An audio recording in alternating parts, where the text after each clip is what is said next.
আসসালামু আলাইকুম। তো আর যাওয়া লাগবে না থাইল্যান্ডে থাই ম্যাঙ্গো স্টিকি রাইস খাওয়ার জন্য। তো ঘরেই খুব সহজেই তৈরি করে নিতে পারবেন ম্যাঙ্গো থাই স্টিকি রাইস। তো এই যে আমি এখন কিন্তু খেয়েও দেখাচ্ছি আপনাদের, বিশ্বাস করবেন না, অসম্ভব মজা হয়েছিল, অসম্ভব মজাদার একটি রেসিপি। তো কিভাবে বাসায় বানিয়ে নেবেন খুব সহজে সেটাই আপনাদের সাথে শেয়ার করব। তো প্রথমে আমি একটা সসপ্যানের মধ্যে নিয়ে নিছি পোলার চাল। এখানে 1.5 কাপের মতো আমি পোলার চাল নিয়েছি, আপনারা আপনাদের মেজারমেন্ট অনুযায়ী নেবেন।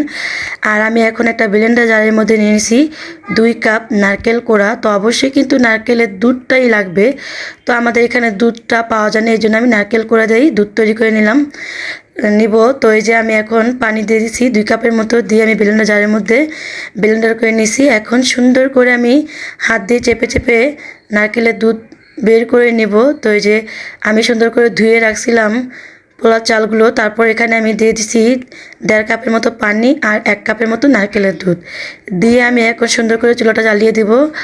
আর অবশ্যই মিষ্টি জাতীয় খাবারের মধ্যে লবণ দিতে হবেই, লবণটা দিলে স্বাদ দ্বিগুণ হয়ে যায়, এই জন্য আমি একটু লবণও দিয়ে দিছি। তো এই যে দেখতেছেন আমার কিন্তু এখন প্রায় সিদ্ধ হয়ে গেছে স্টিকি রাইস। তো এই যে আমি সুন্দর করে এখন চামচ দিয়ে নেড়ে নিতেছি। তারপরে যে বাকি নারকেলের দুধ ছিল সেগুলো আমি এখন চুলার মধ্যে দিয়ে দিছি।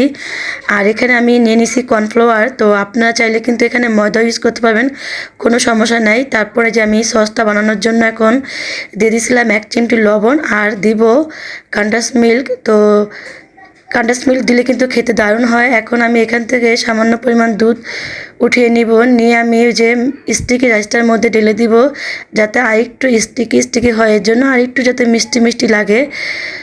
তো সুন্দর করে এখন নেড়েচেড়ে আমি ভালোভাবে নেড়েচেড়ে নিব সুন্দর করে। তো এই যে দেখতেছেন আমার কিন্তু এখন সুন্দর করে নেড়েচেড়ে নিতেছি এই যে ভালোভাবে চামচের সাহায্যে। তো আমার কিন্তু স্টিকি হয়ে আসছে। তো এখন আমি সুন্দর করে ঢাকনা দিয়ে একটু ঢেকে রাখবো যাতে সুন্দরভাবে আরেকটু স্টিকি হয়। তো এখন দিয়ে দিছি আমি কর্নফ্লাওয়ার, তারপরে যে দিয়ে দিব আমি গুঁড়া দুধ। তো গুঁড়া দুধটা দিলে কিন্তু আরেকটু টেস্ট দ্বিগুণ হয়। তো আমি এতটুকুই ঘনত্ব রাখবো। তো আমার কিন্তু সস ফাইনালি হয়ে গেছে। এখন আমি সুন্দর করে স্টিকি রাইসগুলো ডেকোরেশন করে নিব। তো এই যে ডেকোরেশনের জন্য আমি সুন্দর করে আম সাজিয়ে নিছি। তারপর এখন আমি এই আমটার মধ্যে সুন্দর করে সস দিয়ে দিব ঢেলে, তারপর আমি স্টিকি রাইসের উপরও সস দিয়ে দিব সুন্দর করে। তো আমার রেসিপি কীরকম হলো অবশ্যই আমাকে কমেন্টে জানাবেন আপনারা। যদি ভালো হয় প্লিজ বেশি বেশি করে লাইক করবেন, শেয়ার করবেন আর আমাকে কমেন্টে জানাবেন। আর এখন ডেকোরেশনের জন্য আমি উপর দিয়ে সাদা তিল দিয়ে দিব।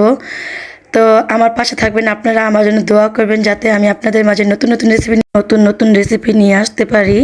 আল্লাহ হাফেজ।